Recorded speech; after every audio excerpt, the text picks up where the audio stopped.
Nawi.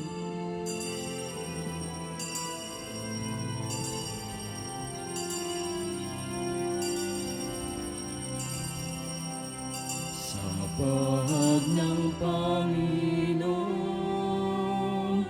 buong bayan ngayon'y nagtitipon upang pagsaluhan ang kaligtasan, handog ng Diyos sa tanan. Sa ngalan ng Ama, ng Anak at ng Espiritu Santo, Amen. sumainyo ang Panginoon. At sumainyo rin. Mga kapatid, aminin natin ang ating mga kasalanan upang tayo maging marapat gumanap sa banal na pagdiriwang. Inaamin ko Sa makapangyarihang Diyos. At sa inyo, mga kapatid, na lubha akong nagkasala sa isip, sa salita, at sa gawa, at sa aking pagkukulang. Kaya'y sinasamo ko sa mahal na Birheng Maria, sa lahat ng mga anghel at mga banal, at sa inyo, mga kapatid, na ako'y panalangin sa Panginoong ating Diyos. Kaawaan tayo ng makapangyarihang Diyos, patawarin tayo sa ating mga kasalanan, at patnubayan tayo tungo sa buhay na walang hanggan. Amen. Panginoon,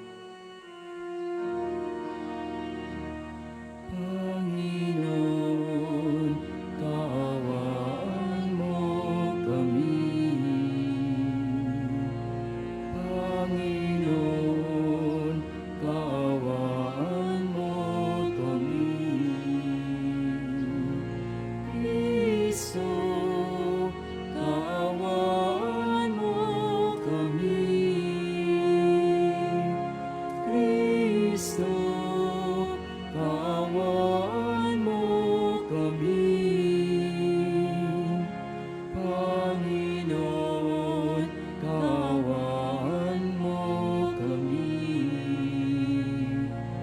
Panginoon, kaawaan mo kami.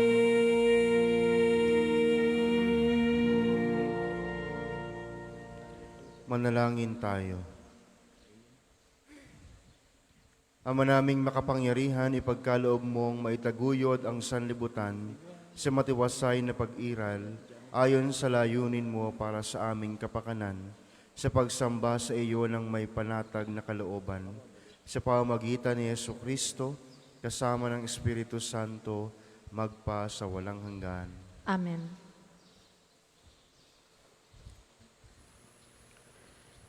Pagbasa mula sa unang sulat ni Apostol San Pedro. Purihin natin ang Diyos at Ama ng ating Panginoong Hesukristo. Dahil sa laki ng habag niya sa atin, tayo isinilang sa isang panibagong buhay sa pamamagitan ng muling pagkabuhay ni Hesukristo. Ang bagong buhay na iyan ang nagbigay sa atin ng malaking pag-asa.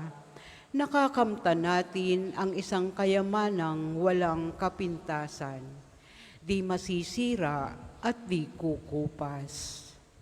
Ang kayamanang iya'y nakalaan sa inyo doon sa langit, sapagkat kayo'y sumasampalataya. Iingatan kayo ng kapangyarihan ng Diyos, samantalang hinihintay ninyo ang kaligtasang nakalaang ihayag sa katapusan ng mga panahon. Ito'y dapat ninyong ikagalak, bagamat maaaring magdanas muna kayo ng iba't ibang pagsubok sa loob ng maikling panahon. Ang ginto na nasisira ay pinararaan sa apoy upang malaman kung talagang dalisay. Gayon din naman ang inyong pananampalataya na higit kaysa ginto ay pinararaan sa pagsubok upang malaman kung talagang tapat. Sa gayon, kayo'y papupurihan, dadakilain at pararangalan sa araw na mahayag si Hesukristo. Hindi ninyo siya nakikita kailanman, ngunit siya'y iniibig na ninyo. Hindi pa rin ninyo siya nakikita magpahanggang ngayon, ngunit nananalig na kayo sa Kanya. Dahil dito'y nag-uumapaw na sa iyong puso ang kagalakang di kayang ilarawan sa salita. Sapagkat inaani na ninyo ang bunga ng inyong pananampalataya, ang inyong kaligtasan. Ang salita ng Diyos. Salamat sa Diyos. Salmong tugunan. Pangako ng poon natin, lagi nating gunitain. Pangako ng puon natin, lagi nating gunitain. Buong puso siyang pasasalamatan, aking pupurihin sa gitna ng bayan, kasama ng mga lingkod na hinirang. Napakadakila ang gawa ng Diyos, pinananabikan ng lahat ng lingkod. Pangako ng poon natin, lagi nating gunitain. Sa may pagkatakot, pagkaisagana, pangako ng poon ay hindi nasisira. Ipinadama niya sa mga hinirang ang kapangyarihan niyang tinataglay, nang ibigay niya lupa ng dayuhan. Pangako ng poon natin, lagi nating gunitain. Kaligtas ay dulot sa mga hinirang, may ipinangakong walang hanggang tipan. Banal at dakila ang kanyang pangalan, at pupurihin pa magpakailanman. Pangako ng poon natin, lagi nating gunitain. Magsitayo po ang lahat.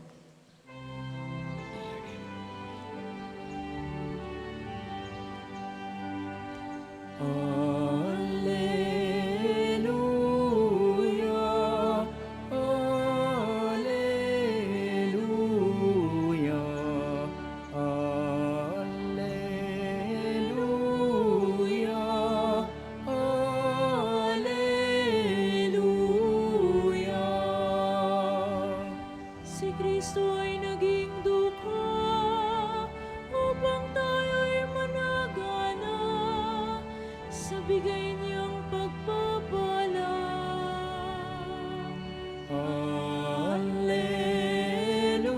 Alleluia, alleluia, alleluia, alleluia.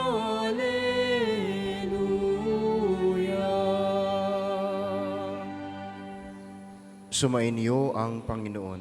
At sumainyo rin. Ang mabuting balita ng Panginoon ayon kay San Marcos. Papuri sa iyo, Panginoon. Noong panahong iyon, nang paalis na si Jesus, ay may isang lalaking patakbong lumapit. Lumuhod sa harapan niya at nagtanong, "Mabuting guro, ano po ang dapat kong gawin upang magkamit ng buhay na walang hanggan?" Sumagot si Jesus, "Bakit mo ko tinatawag na mabuti? Walang mabuti kundi ang Diyos. Alam mo ang mga utos, huwag kang papatay, huwag kang mangangalunya, huwag kang magnanakaw, huwag kang magsisinungaling sa iyong pagsaksi, huwag kang magdadaya, igalang mo ang iyong ama at ina." "Guro," sabi ng lalaki, "ang lahat ng pong iyay tinupad ko na mula pa sa aking pagkabata." Magiliw siyang tinitigan ni Jesus at sinabi sa kaniya, "Isang bagay pa ang kulang sa iyo. Humayo ka, ipagbili mo ang iyong ari-arian at ipamigay sa mga dukha ang pinagbilhan, at magkakaroon ka ng kayamanan sa langit. Pagkatapos, bumalik ka at sumunod sa akin." Namanglaw ang lalaki nang marinig ito, at malungkot na umalis, sapagkat siya'y napakayaman. Tiningnan ni Jesus ang mga nasa paligid niya at sinabi sa kanyang mga alagad, "Napakahirap mapabilang ang mga mayayaman sa mga pinaghaharian ng Diyos." Nagtaka ang mga alagad sa pananalitang ito. Muling sinabi ni Jesus, "Mga anak, talagang napakahirap mapabilang sa mga pinaghaharian ng Diyos. Madali pang makaraan ang kamelyo sa butas ng karayom kaysa pasakop sa paghahari ng Diyos ang isang mayaman." Lalo nagtaka ang mga alagad Kaya't sila nagtanungan, kung gayoy, sino ang maliligtas? Tinitigan sila ni Jesus at sinabi sa kanya, hindi ito magagawa ng tao, ngunit hindi ito mahirap sa Diyos. Magagawa ng Diyos ang lahat ng bagay. Ang mabuting balita ng Panginoon. Pinupuri ka namin, Panginoong Hesukristo. Nung Sabado, kung kayo po ay nagsimba, ang Ebanghelyo ay tungkol sa mga bata. Ito yung ginawang modelo ng ating Panginoong Hesus kung papaano makapapasok sa kaniyang kaharian o sa kaharian ng Diyos. At ang isang bata ay binibigyang diin ng ating Panginoon ng Ebanghelyo nung nakaraang Sabado na dependent, powerless, and receptive. Iyon ang katangian ng bata kaya ito naging modelo at upang ito'y ating maging halimbawa sa pagpasok sa kaharian ng Diyos.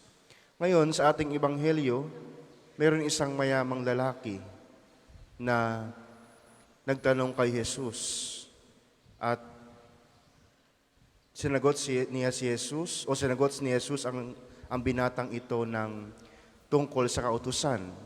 Huwag ka magnanakaw, huwag ka mangangalunya, huwag ka magsisinungaling. At sinabi ni Jesus na meron pang isang bagay na kulang sa iyo. Ipagbili mo ang iyong mga ari-arian, sumunod sa akin, at ikaw ay magkakaroon ng kayamanan sa langit. Mga kapatid, ibig sabihin ba noon, mahirap talagang pumasok sa kaharian ng Diyos ang mga mayayaman? Talaga bang ang mayayaman ay wala sa mata ng Diyos? Unang-una, hindi tayo makasisiguro kung talaga bang ang mayayaman ay walang puwang sa kaharian ng Diyos.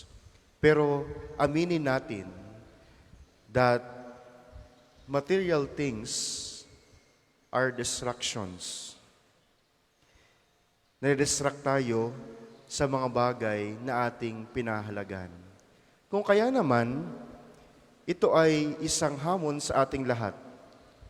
Yung bang ating mga pag-aari, hindrance ba ito para makapasok tayo sa kaharian ng Diyos? Kaya nagtaka yung mga alagad, aba, sinong maliligtas? Sinong maliligtas kung gayong kahirap ang makapasok sa pinagaharian ng Diyos? Ang sabi kasi ng Panginoon, mas madali pang makapasok ang kamelyo sa butas ng karayom kaysa makapasok sa kaharian ng Diyos. Let us always remember, mga kapatid, that the kingdom of God is God's initiative. So nakadepende sa Kanya kung sino yung makapasok sa pinagaharian, sa gusto niyang pagharian, o kung sino yung mga taong pwedeng mapabilang sa Kanyang pinagaharian. Tulad ng isang bata, dependent, powerless, receptive. Kaya alam po ninyo, ang taong dumedepende sa Diyos, ang taong walang inaasahan kundi ang Diyos, ay tiyak makapapasok. Paborito ng Diyos ang mga mahihirap. Tandaan ninyo yung awit ni Maria. Tandaan ninyo yung sa Ebanghelyo ni San Lucas, blessed are the poor. Makikita natin na may puwang ang mga mahihirap sa mata ng Diyos. Paborito niya ang mga mahihirap. Materially, o kung anumang klaseng kahirapan. Pero kaya nga paalaala ito sa mga mahihirap at sa mga mayayaman. Sa mga mayayaman, yung bang inyong mga possessions ay distraction para makapasok tayo sa pinagaharian ng Diyos. Sa mga mahihirap, na mahirap nga tayo materially, but we are not willing to enter to the kingdom. Hindi tayo willing mapabilang sa Kanyang pinagaharian. Mahirap nga tayo, Pero sa ating sariling kapangyarihan tayo, dependent. Kaya mga kapatid, pinapaalalahanan tayo ng ating Panginoong Hesus ngayong araw mula sa ating Ebanghelyo. Ano ba yung mga bagay na maaring maging hindrance para tayo ay makapasok sa kaharian ng Diyos? Alam ninyo, nabanggit ito ng ating Panginoong Hesus dahil unang-una, yung kanyang lifestyle. If we want to follow Christ, we must also sundin kung ano yung kanyang lifestyle. At alam nating lahat ng ating Panginoong Hesus, hindi maluho. Kaya ito'y hamon sa mga taong gustong sumunod sa Kanya. Baka kasi kapag tayo ay sobrang dami ng material na bagay sa ating katawan, baka tayo ay hindi na magdepende sa Diyos. At kung tayo hindi depende sa Diyos, dumedepende sa Diyos, baka maliit yung tsansa na tayo makapasok sa Kanyang pinaghaharian. Kaya dapat, kahit tayo matanda na, patuloy tayo maging bata. Patuloy tayo maging dependent sa ating Panginoon. Dumalangin tayo sa ating Panginoon na bigyan tayo ng pusong katulad ng isang bata. Na kahit tayo ay maraming kakayanan, kahit tayo ay maraming kayang gawin, nandun pa rin yung pusong handang tumalima sa Diyos, dumating yung panahon na tayo ay aasa lamang sa Diyos, sapagkat kahit gaano tayo kagaling, katalino, darating ang panahon, sa Diyos lamang tayo aasa.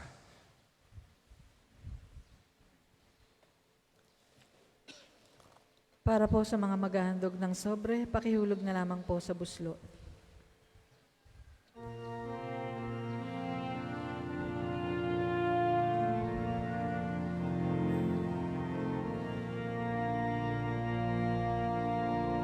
Huli na tanggapin ang alay na ito,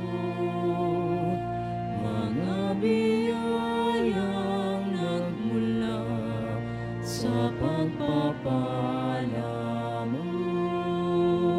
Tanda ng bawat puso pagkat inibig mo.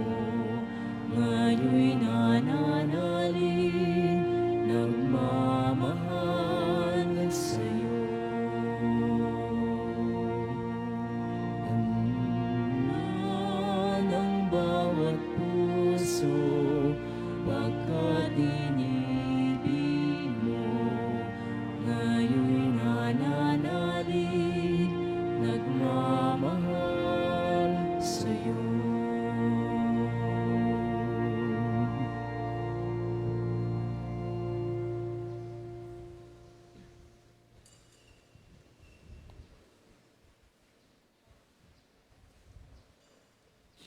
Tayo po ay magsitayo. Manalangin kayo mga kapatid upang itong ating paghahain ay kalugdan ng Diyos amang makapangyarihan. Tanggapin nawa ng Panginoon itong sa kapurihan niya at karangalan sa ating kapakinabangan at sa buong sambayanan niyang banal. Ama naming lumikha, ipinagkakaloob mo ang mga dapat ialay upang aming sambahin ang iyong ngalan. Kaawaan mo kami at pagbigyan upang iyong kaloob para kami makapaghain ay mapakinabangan bilang pagpapala mo sa amin. Sa pamamagitan ni Jesucristo, kasama ng Espiritu Santo, magpa sa walang hanggan. Amen. Sumainyo ang Panginoon. At sumainyo rin. Itaas sa Diyos ang inyong puso at diwa. Itinaas na namin sa Panginoon. Pasalamatan natin ang Panginoong ating Diyos. Marapat na siya ipasalamatan. Ama naming makapangyarihan, tunay ang marapat na ikaw ay aming pasalamatan sa pamamagitan ni Jesucristo na aming Panginoon. Siya ang salitang katuwang mo at kapiling Noong ang lahat ay umiiral ay iyong likhain. Siya'y sinugo mo para kami sa gipit palayain, kaya't siya'y kinalingan na mahal birhen na naging kaniyang inang totoo sa kapangyarihan ng Espiritu Santo. Inako niyang sundin ang loob mo at kamtin ang sambayan ng banal para sa iyo. Pinagtiisan niyang iunat sa krus ang kanyang mga kamay upang magwakas ang kamatayan at mahayag ang pagkabuhay. Kaya kaisa ng mga anghel na nagsisiawit ng papuri sa iyo nang walang humpay sa kalangitan, kami nagbubunyi sa iyong kadakilaan.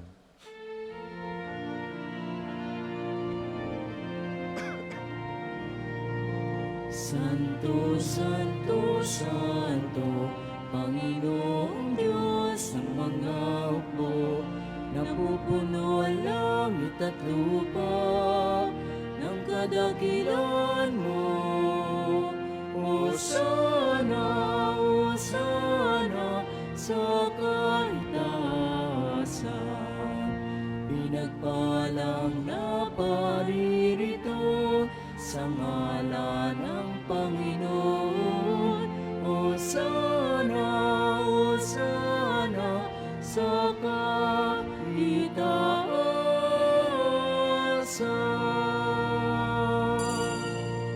Kung hindi po kayang lumuhod, manatili pong nakatayo ng may paggalang. Ama naming banal, ikaw ang bukal ng tanang kabanalan. Kaya't sa pamagitan ng iyong Espiritu, gawin mong banal ang mga kaloob na ito, upang para sa amin maging katawan at dugo ng aming Panginoong Hesukristo. Bago niya pinagtiisan kusang loob na maging handog, hinawakan niya ang tinapay, pinasalamatan kaniya, pinaghati-hati niya iyon, iniabot sa kanyang mga alagad at sinabi, "Tanggapin ninyong lahat ito at kanin. Ito ang aking katawan na iyahandog para sa inyo."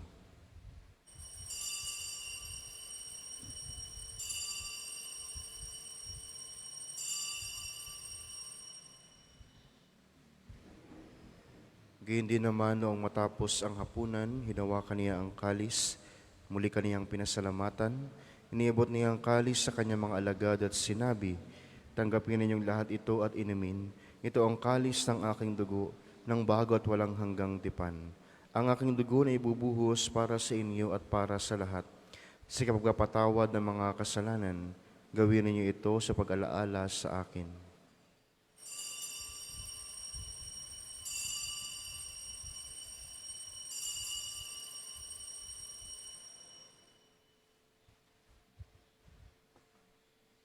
Ipagbunyi natin ang misteryo ng pananampalataya. Si Kristo'y namatay, si Kristo'y nabuhay, si Kristo ay babalik sa wakas ng panahon. Ama, ginagawa namin ngayon ng pag-alaala sa pagkamatay at muling pagkabuhay ng iyong anak. Kaya't iniaalay namin sa iyo ang tinapay na nabibigay buhay at ang kalis na nagkakaloob ng kaligtasan. Kami nagpapasalamat dahil kami iyong minarapat at tumayo sa harap mo para maglingkod sa iyo. Sinasamo namin kami magsalo-salo sa katawan at dugo ni Kristo ay mabuklod sa pagkakaisa sa pamagitan ng Espiritu Santo. Amalingapin mong iyong simbahang laganap sa buong daigdig. Puspusin mo kami sa pag-ibig, kaisa ni Francisco na aming Papa at ni Gilbert na aming Obispo at ng Tanang Kaparian. Alalahanin mo rin ang mga kapatid naming nahimlay nang may pag-asang sila muling nabubuhay, ngayon din ang lahat ng mga pumanaw. Kaawaan mo sila at patuloyin sa iyong kaliwanagan. Kaawaan mo at pagindapatin kaming lahat na makasalo sa iyong buhay na walang wakas.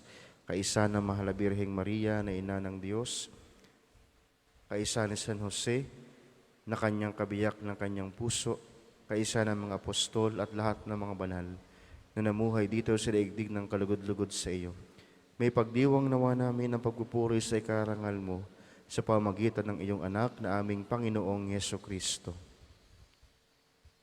Sa pamagitan ni Kristo, kasama niya at sa Kaniya, ang lahat ng parangal at papuri ay sa iyo, Diyos Amang makapangyarihan, kasama ng Espiritu Santo, magpa sa walang hanggan. Amen, amen, amen.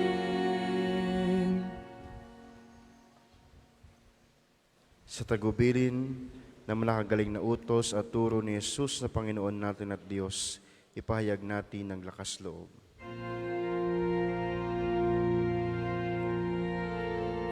Alamin, sumasalangit ka, sambahin ang ngalan mo, mapasamin ang kaharian mo, sundin ang loob mo dito sa lupa para nang sa langit. Bigyan mo kami ngayon ng aming kakanin sa araw-araw, at patawarin mo kami sa aming mga sala para ng pagpapatawad namin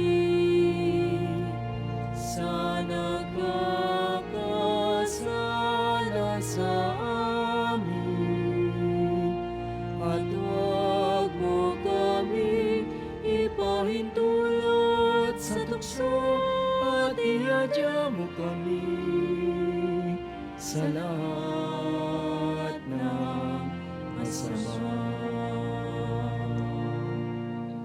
Hinihiling namin kami adya sa lahat ng masama, pagkalooban ng kapayapaan araw-araw, iligtas sa kasalanan, at ilayo sa lahat ng kapahamakan, samantalang aming pinanabikan ang dakilang araw ng pagpapahayag ng tagapagligtas naming si Yesu Kristo. Sapagkat iyo ang kaharian at ang kapangyarihan at ang kapurihan magpakailanman. Amen. Panginoong Jesucristo, sinabi mo sa iyong mga apostol, kapayapaan ang iniiwan ko sa inyo. Ang aking kapayapaan ang ibinibigay ko sa inyo.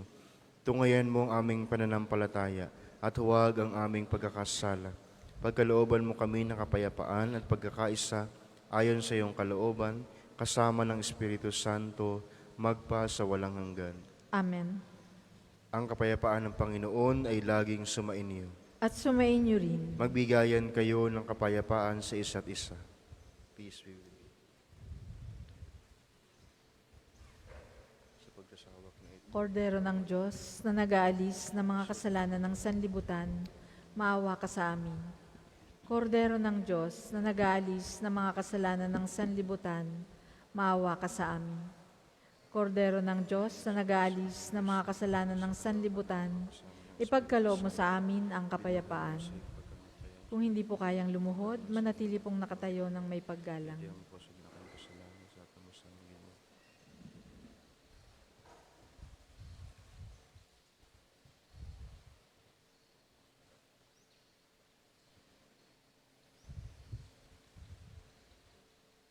Ito ang kordero ng Diyos, ito ang nag-aalis ng kasalanan ng sanlibutan. Mapalad ang mga inaaniyahan sa kaniyang piging. Panginoon, hindi ako karapat-dapat na magpatuloy sa iyo. Ngunit sa isang salita mo lamang ay gagaling na ako.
second collection po ay para sa patuloy na pagpapaunlad ng parokya at pambansang dambana ni Santo Padre Pio at para sa mga pangangailangan ng matatanda at may sakit na mga pari ng Archdiocese ng Lipa. Salamat po sa inyong mga handog. Panginoon, turuan mo akong maging bukas palad. Turuan mo akong maglingkod sa iyo na magbigay ng ayon sa nararapat na walang hinihintay mula sa'yo.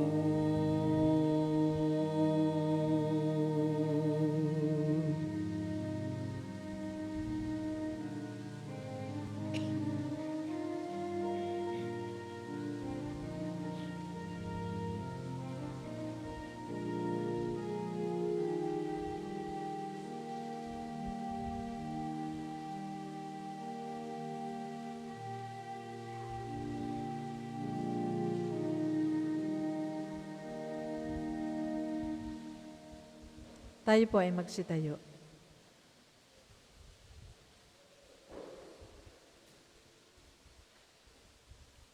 Manalangin tayo. Ama naming ang pagmahal, kaming iyong pinapakinabang sa iyong kaawaan, upang ang aming pinagsaluhan ay magdulot ng aming pakikilahok sa iyong buhay na hindi matatapos. Hinihiling namin ito sa pamamagitan ni Jesucristo, kasama ng Espiritu Santo, magpa sa walang hanggan. Amen. Panalangin ng pagtitiwala kay Santo Padre Pio. Tayo pong lahat, Padre Pio, taga Pietrelcina, Mongheng Banal, Pintakasing Santo ng Milenyong Kasalukuyan, gabay namin sa pagtahak sa landasing makalangit, takbuhan sa pangangailangan, huwara ng pagtitiis. Sa iyo namin inilalapit aming mga kagipitan. Sa iyo po ibinibilin kalusugan at kabuhayan.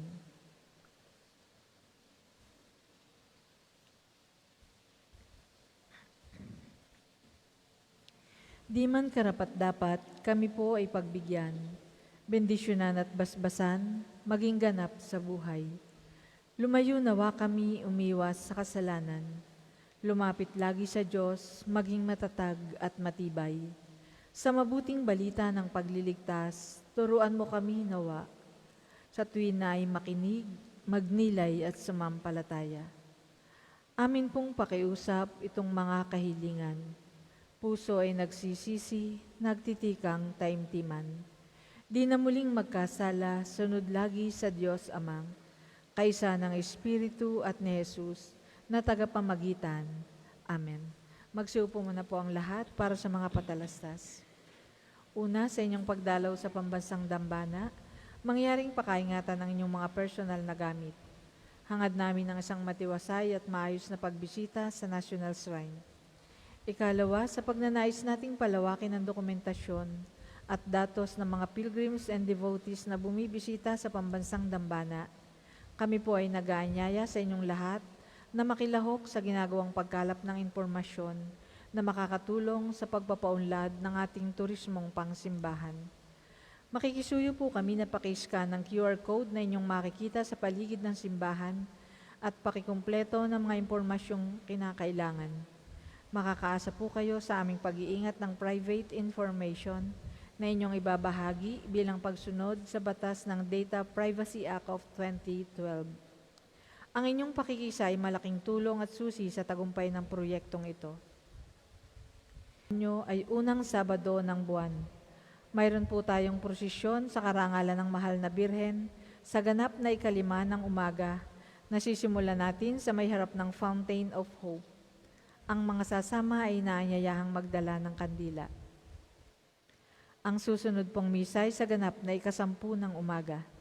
Maraming salamat po at mangyaring panatilihin natin ang kalinisan, katahimikan at diwa ng pananalangin sa loob at labas ng ating simbahan. Magsitayo na po ang lahat para sa pagbabasbas ng mga religious articles. Mga kapatid, manalangin tayo sa Diyos amang makapangyarihan upang tayo ay maging kawangis ni Kristo sa taimtim na pagdalangin sa tulong ng mga larawan at mga dasalan. O Panginoong Diyos, Ikaw ang bukal ng lahat ng pagpapala at biyaya. Ibuhos mo ang iyong bendisyon sa mga gamit na ito sa pananalangin na nagpapaalaala ng iyong kabutihan, kabanalan at pagmamahal sa amin, upang ang lahat ng dumulog at magdasal gamit ang mga ito ay magtamo ng iyong awa at biyaya. Loobin mong tularan nila ang kabanalan at aral ng Panginoon at ng mga santo magpa sa walang hanggan. Amen. Ama namin, sumasalangit ka, sambahin ang ngalan mo. Mapasa amin ang kaharian mo. Sundin ang loob mo dito sa lupa para nang sa langit. Bigyan mo kami ngayon ng aming kakanin sa araw-araw at patawarin mo kami sa aming mga sala para nang pagpapatawad namin sa nagkakasala sa amin. At huwag mo kaming ipahintulot sa tukso at iadya mo kami sa lahat ng masama. Amen. Aba, Ginoong Maria, napupuno ka ng grasya. Ang Panginoong Diyos ay sumasa iyo. Bukod kang pinagpala sa babaeng lahat, at pinagpala naman ang iyong anak na si Jesus. Santa Maria, Ina ng Diyos, ipanalangin mo kaming makasalanan, ngayon at kung kami mamamatay. Amen. Aba, Ginoong Maria, napupuno ka ng grasya. Ang Panginoong Diyos ay sumasa iyo. Bukod kang pinagpala sa babaeng lahat, at pinagpala naman ang iyong anak na si Jesus. Santa Maria, Ina ng Diyos, ipanalangin mo kaming makasalanan, ngayon at kung kami mamamatay. Amen. Luwalhati sa Ama, at sa Anak, at sa Espiritu Santo, kapara noong una, ngayon at magpasawalang hanggan. Amen.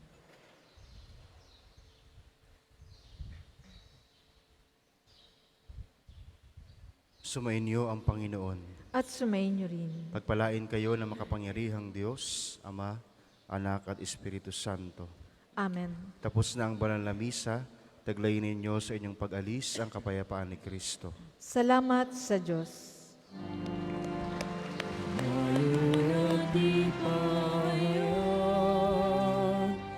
Kanyang pagkaling at habag, sa buhay pag-ibig.